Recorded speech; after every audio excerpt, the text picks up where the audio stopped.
Di tengah dentuman beat yang familiar, di balik lirik cinta yang bisa ditebak, pernahkah kamu bertanya, kenapa lagu-lagu yang kita dengar terdengar sama? Sesuatu yang tersembunyi jauh lebih dalam. Bukan sekadar lagu, bukan sekadar hiburan, tapi alat.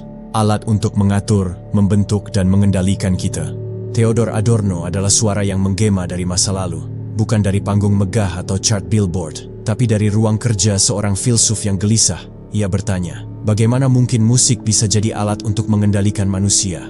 Adorno melihat musik populer bukan sebagai hiburan, tapi sebagai gejala zaman. Sebuah produk industri budaya, standar, bisa diprediksi dan dipoles agar laris. Seperti sabun cuci atau sepatu Keds. Adorno tidak menolaknya karena tinggi hati. Ia menolak karena musik pop mengulang, bukan berkembang. Ia memberi efek sesaat, tapi membunuh refleksi. Musik sejati, bagi Adorno, hidup dari konflik. Seperti Beethoven, di mana motif berkembang, tema berdebat, seperti manusia yang tumbuh dalam dialektika. Sementara musik pop, ia hanya menenangkan, membuat kita pasif, mengubah kita, diam-diam, menjadi roda gigi dalam mesin industri raksasa. Tapi ini bukan cerita tentang larangan, ini tentang kesadaran. Bahwa setiap lagu, setiap tayangan, bukan cuma soal selera, tapi soal kekuasaan. Adorno percaya, yang sejati seringkali tidak nyaman, tapi dari sana, kesadaran bisa tumbuh. Dan mungkin, dari situlah musik kembali menjadi apa yang seharusnya. Jalan pulang bagi jiwa, bukan alat untuk melupakannya. Tapi jika Adorno benar, jika musik pop memang dirancang untuk membuat kita diam, lalu di mana letak kekuatan kita? Bagaimana kita bisa keluar dari siklus ini tanpa terjebak dalam elitisme? Mari kita telusuri lebih dalam, bukan untuk menyerang selera, tapi untuk memahami bagaimana logika industri membentuk apa yang kita dengar, dan bahkan apa yang kita rasa. Di balik bunyi ada yang ingin kita pahami, dan hari ini itu adalah Adorno.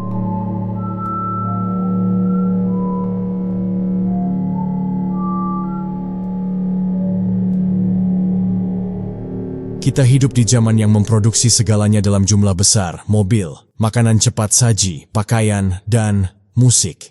Tapi Adorno, filsuf Jerman kelahiran awal abad ke-20, melihat ini lebih dari sekadar gejala ekonomi. Ia menyebutnya industri budaya. Dua kata yang, jika dipikirkan baik-baik, terdengar seperti kontradiksi.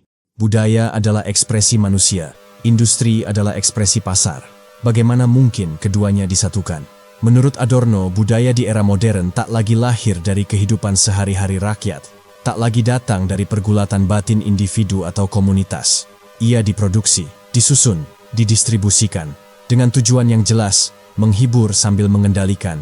Lagu-lagu yang kamu dengar, film yang laris di bioskop, sinetron di televisi, bahkan meme di media sosial, semuanya adalah bagian dari mesin besar yang disebutnya industri budaya. Adorno menolak menyebutnya seni populer, karena istilah itu membuatnya terdengar seperti suara rakyat. Padahal sebenarnya, ini adalah suara pasar. Dan pasar tidak punya hati. Yang ia punya adalah algoritma. Industri budaya bekerja seperti lini produksi. Satu lagu sukses, replikasi. Rumusnya, hook awal 15 detik, beat repetitif, tema cinta yang universal, refrain yang bisa dihafal bahkan tanpa sadar. Yang muncul bukanlah ekspresi tapi formula, dan yang dihasilkan bukan makna tapi efek. Efek emosional yang instan. Kamu sedih, kamu senang, kamu nostalgia. Tapi semua itu cepat berlalu, tidak membekas, tidak menyentuh kesadaran. Dan karena semuanya disusun agar dapat diprediksi, kita tidak merasa terancam, kita merasa nyaman. Tetapi justru disitulah bahayanya. Adorno percaya, kenyamanan dalam musik pop bukan tanda bahwa kita damai, melainkan bahwa kita sudah pasrah, bahwa kita sudah terbiasa dikendalikan. Tanpa sadar, kita jadi bagian dari sistem yang sama yang mereduksi. Seni menjadi dagangan dan manusia menjadi konsumen. Ini sebuah sistem yang canggih. Ia tidak memaksa, ia membujuk, ia tidak memerintah, ia menghibur. Dan dalam hiburan itu, subjek, diri kita, perlahan dikosongkan. Adorno percaya, saat kamu menikmati musik pop tanpa berpikir, tanpa merasakan ada sesuatu yang hilang, itulah saat kamu benar-benar kehilangan sesuatu. Bukan karena musik pop itu buruk secara teknis. Adorno bahkan mengakui banyak musisi berbakat bekerja di dalam industri ini. Tapi yang dipersoalkannya adalah, siapa yang memegang kendali? Apakah seni masih tumbuh dari pengalaman hidup, atau sudah sepenuhnya dibentuk oleh keinginan pasar? Di titik ini, Adorno ingin kita sadar, bahwa cara kita mendengar, cara kita menonton, cara kita menikmati hiburan, bukan hal sepele. Mereka adalah proses pembentukan kesadaran. Dan dalam industri budaya, kesadaran itu dibentuk agar tidak terlalu kritis, agar tetap puas, tetap bisa ditebak, tetap bisa dikontrol.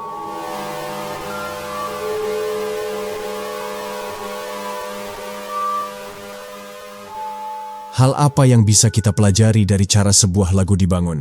Bagi Theodor Adorno, jawabannya adalah segala hal. Adorno bukan hanya filsuf, ia juga musisi, komposer, murid dari Alban Berg, bagian dari lingkaran Arnold Schoenberg. Musik adalah jantung pemikirannya. Dan ia percaya cara musik disusun, yaitu strukturnya, adalah cermin dari cara masyarakat diorganisasi. Dengan kata lain, struktur musik sama dengan struktur sosial. Mari kita ambil sebuah contoh. Simfoni Beethoven, sebuah karya besar yang disusun dari bagian-bagian kecil, motif. Motif ini berkembang, berubah, bersaing, lalu berdamai. Ada dialog, ada konflik, ada ketegangan yang perlahan diselesaikan. Setiap dari bagian memberi bentuk pada keseluruhan, dan keseluruhan memberi makna pada setiap bagian. Menurut Adorno, ini bukan sekadar keindahan musikal. Ini adalah model sosial ideal. Masyarakat di mana individu berinteraksi bebas, saling membentuk, saling terbuka, saling rentan. Keseluruhan lahir dari bawah ke atas, bukan dari perintah struktur atas. Dan kini, bandingkan itu dengan struktur musik pop. Satu lagu pop yang biasa kamu dengar di radio, dibangun bukan dari perdebatan musikal, tapi dari pengulangan. Bagian intro, verse, chorus, bridge, semua sudah punya tempatnya. Ia tidak tumbuh, ia hanya diulang dengan suara berbeda. Adorno menyebut ini standarisasi. Sama seperti kamu bisa menebak rasa ayam goreng cepat saji, kamu juga bisa menebak bagaimana akhir lagu pop yang baru pertama kali kamu dengar. Tetapi disinilah yang penting, standarisasi bukan sekadar soal estetika. Buat Adorno, ini adalah bentuk kekuasaan. Karena ketika musik tidak memberi ruang untuk kejutan, untuk disonansi, untuk ketegangan, ia juga tidak memberi ruang untuk berpikir. Lagu pop tidak mengajakmu berproses, ia hanya memberimu efek, secepat mungkin. Begitu juga masyarakat modern yang dikritik Adorno. Kita tidak diberi ruang untuk berpikir, karena semuanya sudah ditentukan. Apa yang kita tonton, apa yang kita sukai, bahkan bagaimana kita merespons. Individu dalam dunia musik pop hanya bagian kecil yang diproses, bukan dia yang memproses. Kamu tidak diberi kemungkinan untuk menafsirkan. Kamu cukup ikut irama, tepuk tangan di tempat yang tepat, tersentuh di bagian yang dirancang menyentuh, menangis tepat di beat drop. Dalam musik klasik, musik serius, seperti Beethoven, tidak ada satu emosi yang diulang terus-menerus. Alih-alih, kamu diajak mengikuti perjalanan, dari harapan, ke kekecewaan, ke pencarian, ke kemungkinan, dan semua itu terjadi melalui struktur. Hubungan antar bagian yang berubah-ubah, seperti hidup, seperti masyarakat yang ideal. Tetapi dalam musik pop, tidak ada ruang untuk itu. Strukturnya tertutup, responsmu sudah diprogram. Kamu hanya perlu taat. Dan inilah yang paling Adorno takuti, ketika struktur musik menjadi miniatur dominasi sosial, ketika ketertiban yang muncul bukan karena dialog, tapi karena kendali total. Lagu pop yang nyaman bukan masalahnya. Masalahnya adalah, kenapa kita menginginkan kenyamanan itu berulang-ulang? Kenapa kita takut dengan bunyi yang asing, dengan ritme yang tak terduga?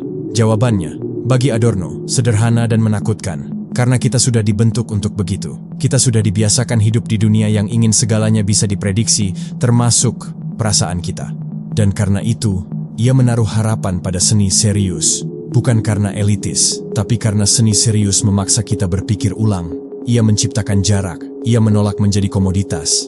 Ia membuat kita tidak nyaman. Dan dari rasa tidak nyaman itu, kesadaran bisa tumbuh.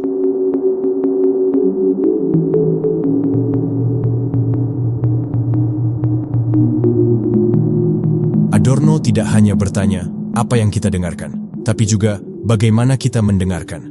Dan disinilah letak masalah yang lebih dalam. Bagi Adorno, musik populer bukan hanya soal apa yang terdengar, tapi cara kita mengonsumsinya, yang menurutnya perlahan membentuk cara kita hidup. Adorno menyebutnya dengan regressive listening, mendengar yang tidak benar-benar mendengar. Mendengar seperti anak kecil yang ingin dihibur, bukan seperti subjek dewasa yang ingin mengerti. Dalam regressive listening, lagu tidak dimasuki, tidak ditelusuri. Ia hanya dibiarkan mengalir di latar, seperti suara lift, seperti radio di angkot, seperti playlist acak di kafe. Kita tidak berinteraksi dengan musik, Kita membiarkannya melewati kita. Dan itu bukan karena kita bodoh, tapi karena sistemnya memang dirancang begitu. Musik pop, menurut Adorno, sengaja dibuat untuk distraction, pengalihan perhatian. Ia tidak meminta fokus, ia tidak menuntut pemikiran, ia hanya ingin kita tidak merasa bosan. Tapi justru disitulah bahayanya. Karena dalam kebosananlah kadang muncul kesadaran. Ketika kita diam, mungkin kita bertanya. Tapi jika musik terus menyela, jika hiburan tak pernah berhenti, maka pertanyaan pun mati sebelum sempat lahir. Adorno menulis bahwa masyarakat modern menciptakan kesadaran yang terganggu, bukan karena kita terlalu banyak berpikir, tapi karena kita tak pernah diberi kesempatan berpikir mendalam. Kita berpindah dari satu lagu ke lagu lain, satu video ke video, satu konten ke konten yang lebih pendek. Selalu ada sesuatu untuk didengar, tapi tak pernah cukup waktu untuk mendengarkan. Oleh karena itu, kita tidak mendengar musik seperti kita membaca buku. Kita tidak menelusuri struktur lagu seperti kita menelusuri karakter dalam novel. Kita hanya menginginkan sebuah efek cepat, padat, menyentuh, lalu lewat. Adorno melihat ini sebagai bentuk kemunduran kesadaran estetis. Bukan berarti musik populer tidak boleh dinikmati, tapi ketika seluruh cara mendengar kita dibentuk oleh logika distraksi, maka itu bukan lagi sekadar gaya mendengar, itu menjadi cara hidup. Kita menjadi manusia yang terbiasa disuguhkan, bukan yang mencari, bukan yang mempertanyakan. Dan itu, bagi Adorno, adalah kematian subjek. Karena bagi dia, menjadi manusia berarti hadir secara utuh dalam pengalaman, berpikir, merasakan, menggali, dan mendengarkan dengan penuh kesadaran adalah bagian dari itu. Musik yang seharusnya memperkuat subjektivitas dalam industri budaya justru menjauhkan kita dari diri sendiri. Kita jadi lupa bertanya, kenapa aku menyukai ini? Dari mana kesan ini datang? Apakah ini benar-benar suara hatiku? Atau hanya gema dari pasar?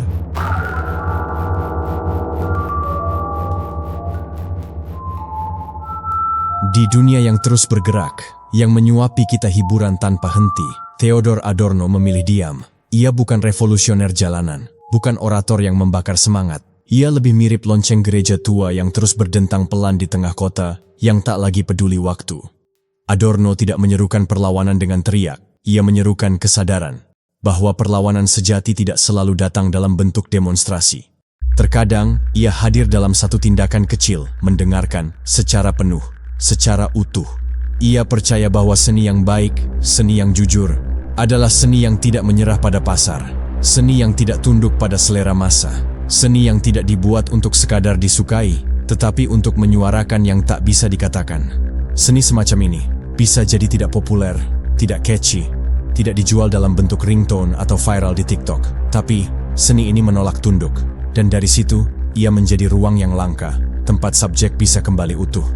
Bagi Adorno, dunia modern bukan hanya dunia yang kapitalistik, tapi dunia yang tertutup, penuh sistem, aturan, efisiensi, tapi kosong dari rasa, dari makna, dari ruang bernapas.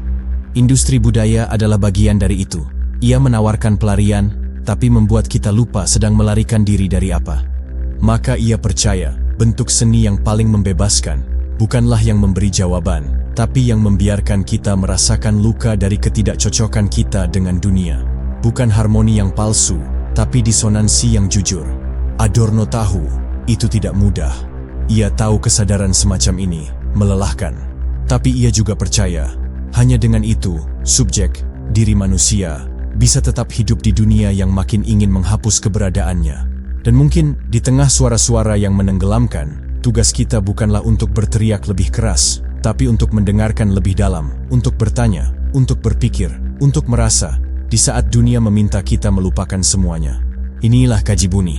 Karena di balik setiap bunyi, ada dunia yang sedang berbicara kepada kita. Dan hari ini, kita mendengarkan suara Adorno, yang tak lekang oleh waktu. Karena ia bicara bukan tentang massa, tapi tentang manusia.